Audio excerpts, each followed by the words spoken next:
Class is in session. This is your professor, your coach, Jim Kwik. And in this session, I'm gonna help you to be able to retain information better, both in your classes and the rest of your life by taking notes. Isn't it interesting that school automatically assumes you know how to take notes, but there's a good way and a better way and a best way of taking notes. Did you know that? For specifically understanding information and also retaining that information. So I'm gonna give you an example of what you could do today, starting today for the rest of your life. Now we know that there's a learning curve, but there's also a forgetting curve. You could listen to your professor tell you about something, or you could read about something in a textbook, and then what happens after a day or two? Up to 80% of it is what? It's gone, it just disappears. And so you wanna make sure you retain it by capturing it. But the challenge is something on page 13 can be more important than what's on page 1, and you can't really see it. And so there's a way of taking more whole brain notes also as well. Some of you familiar with the concept of mind mapping. Mind mapping was created by Tony Buzan, where you take the main idea, put it in the middle, and like spokes coming out of it or tree branches coming out of it, you could put the sub ideas and use a lot more of the right brain creativity using colors and images and symbols, because we understand things left brain linear, right brain creative, and when you can use both, it makes it much more memorable. Some people it's too extreme. What I want to show people right now, what I want to show you right now is a very simple way that you could take notes immediately. And what I call it is capture, create. Capture, create method of taking notes. And what I want you to do is I want you to grab a notepad. Now, if you're used to taking notes digitally, that's fine also. I prefer to take notes by hand because what it does is it forces you, they did a study actually, the difference between writing notes down with a pen and paper and actually doing it digitally. And they found that the people who used their handwriting it, actually did better on the exams. And why? Part of it was that it forced them to really listen because you can't write as fast as you could type. So it forced you to really listen and prioritize the information and write down the things that were most important as opposed to just writing transcription. In fact, there was a study done at a university where they found out the best way of taking notes and the worst way of taking notes. And the worst way of taking notes, do you know what it was? Taking everything verbatim.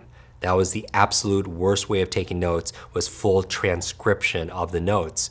Now, why would you think that was the case? Because you might think like, yeah, I would have guessed that, but why? Why is that the worst way of taking notes? Is because if you have 40 pages of scripts, that doesn't help you to identify what's most important, and it doesn't show you how everything relates to another, and you don't know how to apply that information moving forward. So a very simple way to overcome that is to take a piece of paper, and what I encourage you to do is put a line right down the sheet, right down the page. So if you have a notepad, what I would do is take a line with a pen and put it right down the middle. And on the left side of the page, what you're gonna do is capture information. And so what are you capturing?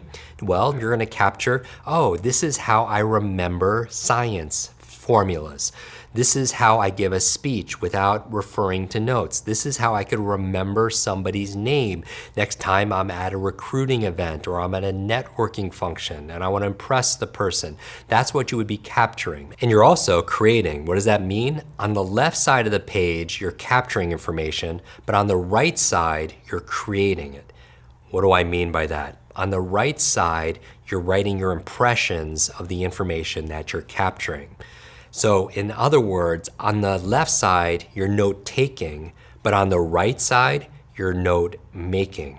Now, what's the difference? It's subtle. Have you ever captured notes, but then your mind goes other places?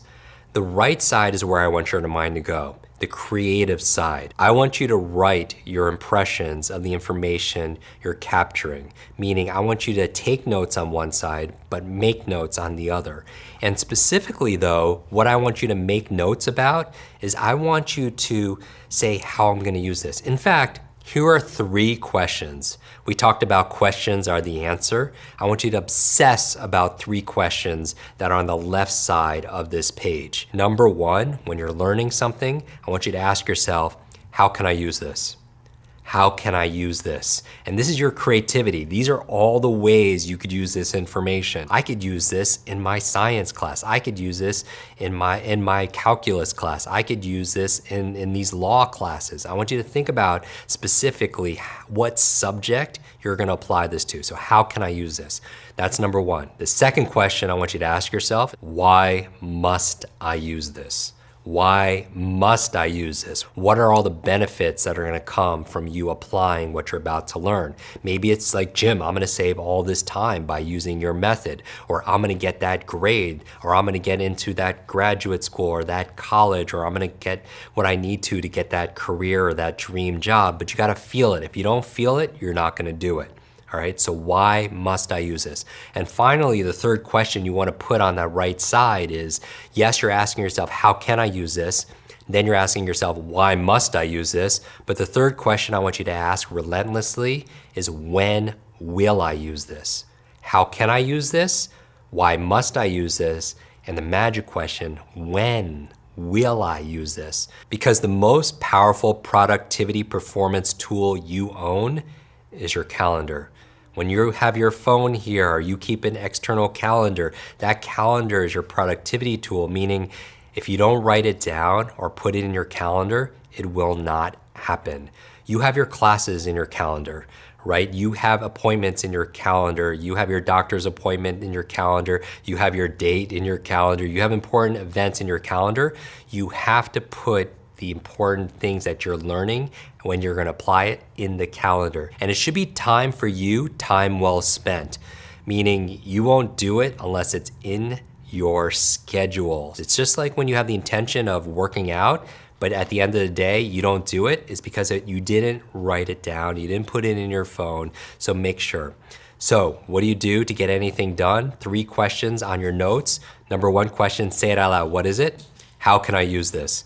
Second question is what? Say it out loud before I do. Why must I use this? And finally, the third question is what? When? When will I use this? Because if you don't write it down, it won't get done. So in summary, your quick summary and your to-do. The left side is the logical side where you're capturing information. This is how you remember names. This is how you learn a language, Jim. This is how you give a talk in front of class or at your next conference on the left side. And then on the right side, you're writing your impressions of what you're taking notes on. And if you don't know what to do, let your imagination flow, not outside, but on the right side, and you're capturing the information of the 3 questions. You're creating around it. Number 1, how can I use this? Why must I use this? And when will I use that? And I want you to put down below what you think about this note-taking method. What did you use before? And can you add this as a tool in your tool box?